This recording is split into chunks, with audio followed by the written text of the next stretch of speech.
Hi everybody and welcome to my studio. Today we're going to talk about 10 tips that will improve your drawing tremendously. And also we're going to do this while drawing this lovely old man.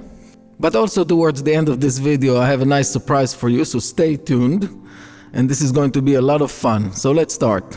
We will start slow, and as we go we will get to tips that will actually blow your mind and change the way you're drawing. So let's start simple. When you start drawing, start slow. Think about every line that you're making and draw with light strokes. That will always help you when you want to make changes, when you want to erase something, and not leave any marks on the paper. The second tip has to do with our inability to understand long distances or to measure long distances. We are much better at understanding small distances. For example, it's very difficult for us to understand the entire width of the face or length of the face. But it's much easier for us to understand the distance between one eye to the other eye, or the height of the eye, or from the end of the eye to the edge of the face. So when you're drawing, remember that and always look for small distances. Okay, tip number 3 has to do with the fact that the eyes are the center of the portrait. So when we're drawing that, one of the biggest mistakes people do is, and it's very difficult actually, is understanding that the eyes must be on the same plane. Otherwise, one of them will be higher than the other and the portrait will look very weird. So when you're drawing, make sure that the eyes are sitting on exactly the same plane, precisely on the same plane, otherwise it will look very, very bad. Okay, we're moving to tip number 4, and this is very important because most of my students always get this wrong. Okay, you need to pay attention to the eyes' height to width ratio. What I mean by that is that normally, or a lot of my students are making the eye too high, too tall, relative to the width of the eye. So, when we look at a normal eye like here, what we see is that the height of the iris is exactly or almost 3 times the width of the eye. So we have the iris is one size, and then 3 times of that size is the width of the eye. So pay attention to that, and actually you can measure it in the beginning to make sure that everything is okay, but most of the people try to open the eye too much, and this is unnatural. And when we're drawing a realistic drawing, we want to make sure that this ratio is perfect. Okay, we're moving to tip number 5, and this is about cross-hatching. So when you're building your values, make sure that you work with a cross-hatching technique. This will help you to build the values correctly and also add a nice texture to the drawing. When you're using the cross-hatching technique, remember, when the lines are closer to each other, the value looks darker. When the lines are far apart, the value looks lighter. Try not to press very hard or hard at all with your pencil on the paper, but instead make the lines closer to each other or further away from each other, depending on the value that you want to achieve. Okay, we're moving to tip number 6, and this tip has to do with values and details, and this is probably the most difficult thing for people or artists to understand. Understanding values is a lifetime process. It's not something that we just understand very, very quickly. It takes time to understand because values are relative to each other. A dark value will appear darker next to a lighter value. So we have to understand the relationship between the values that we are actually looking for, and this process is happening over time. What I mean by that is we build it gradually. Over the process of the drawing, we are looking for differences and similarities between different areas in the portrait. So we always compare, that's what we do. We compare the values that seem similar to us, for example, a value in the forehead versus a value on the cheek, the darkest value in the eye versus the darkest value in the shadow under the nose, for example. We always compare, so always build these values slowly and gradually. Do not rush to the darkest dark or the lightest light very quickly in the process of the drawing. Start slow and add values as you go. And always make sure that you compare them to other area in the face.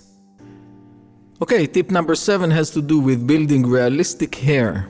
In order to build realistic hair with a pencil, we need to build it in layers. So we start outlining the shape of the beard with the different values, just with simple lines, and then we use a brush to mix them all together, and then we do another layer.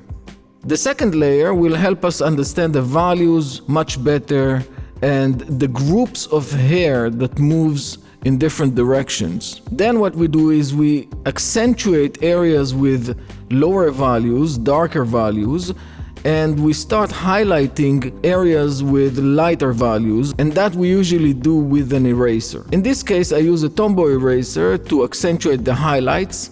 And remember, it's not really white, but it's actually light gray. In the case that the paper is white, we are not reaching that white in the beard or in the hair. What we are actually looking for is a lighter gray, because remember in the previous tip that we spoke about values that they are relative to what's next to them. Okay, we are reaching now tip number 8, and this has to do with details. Towards the end of the drawing, we need to go over every area in the face and look for the different areas that looks to us incomplete. We can actually zoom in and look at every fold and every area and just make it better. Don't worry about ruining, quote unquote, your drawing. Just trust yourself, look at the area and try to describe it as best you can. And describing it has to do with all the tips that we spoke about from the beginning, and especially the tips around values. You want to compare all the time, to look around, to take some distance away from the drawing and look at it.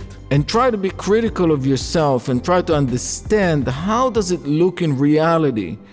Not specifically in the reference that you are working from, but in reality. Does this area look like that in reality? And maybe we want to accentuate it a little bit, and maybe we don't want to put it there. We need to go and have a look at every small area in the drawing and try to understand all the details that are happening there, and did we describe them correctly. When we are reaching the details time, we are approaching the end of the drawing, and in tip number 9 we will discuss how to finish the drawing. But that stage of the details is extremely important. So it takes a lot of time, more time than other parts of the drawing when we started the process. Okay, we are reaching tip number 9, and this is about finishing the drawing. Finishing the drawing is very subjective. Everybody decides on their own whether the drawing is finished or not. But when you decide that the drawing is about to be finished, there are some elements that needs to be considered. You want to look at the drawing from a distance and try to see whether some of the lines that you left there supposed to be there. Whether this is part of the harmony of the drawing. How does the drawing looks like? Do you like it? Do you need to improve it? Most people finish the drawing earlier than they want to. They believe that if they add more details, the drawing might be ruined or something. But this is not the case.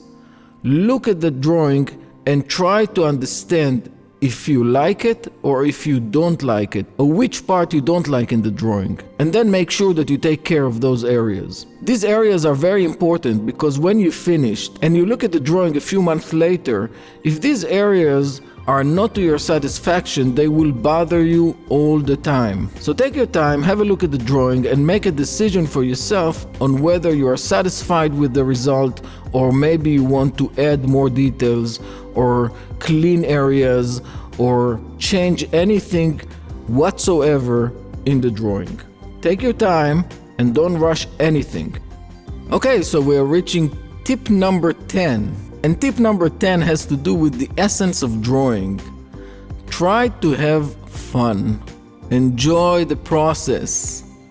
You know, make it a habit for yourself to draw at least about an hour or 2 every day, and just enjoy the process, learn and get better and better every day. After a while, when you look back at where you started, you will understand the great progress that you have made. As for the little surprise that I promised you in the beginning of the video, here it is. In about a week or two, I will start a live session on my YouTube channel where we can practice, draw together, and learn together everything from start to finish. Whether you're a beginner or advanced, you can take yourself a nice cup of coffee or tea, whatever your preference is, or maybe a glass of wine, and join those daily sessions. Every day we will draw something else.